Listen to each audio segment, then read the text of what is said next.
తెలంగాణ తల్లి మంచి కిరీటంతో ఏర్పాటు చేసి హుందాతనంగా ఉన్నటువంటి పాత తెలంగాణ తల్లిని కిరీటం తీసేసి తెలంగాణ తల్లిని అవమానపరిచారు.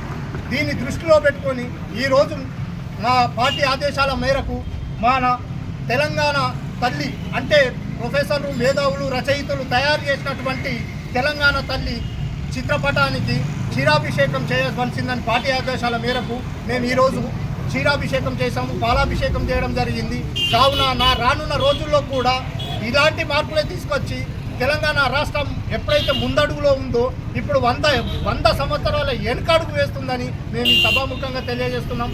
అదే పార్లమెంటులో ఇదే రాహుల్ గాంధీ, ఇదే Congress party high command Adani photo మరియు మోడీ ఫోటో పెట్టుకొని టీషర్ట్ వేసుకొని పార్లమెంట్కి పోతే ఎక్కడ కూడా అడ్డుకోలేదు, సమావేశాలకు ఆహ్వానించారు. మరి ఇక్కడ అసెంబ్లీలో మరి వీళ్ళు ఇదే టీషర్ట్ వేసుకొని అసెంబ్లీకి వస్తే మీరు ఎందుకు దడుచుకుంటున్నారని మేము అడుగుతూ ఉన్నాం. దానికి కారణం ఆదానికి రేవంత్ రెడ్డికి ఉన్నటువంటి చీకటి ఒప్పందాన్ని బయటపెడతారనే భయంతో ఈరోజు మా శాసనసభ్యులను అసెంబ్లీలోకి రాకుండా అడ్డుకున్నారు. దీన్ని మేము తీవ్రంగా బీఆర్ఎస్ పార్టీ మండల పట్టణ కమిటీ తరఫున తీవ్రంగా ఖండిస్తున్నాం. జై తెలంగాణ! కేసీఆర్ నాయకత్వం!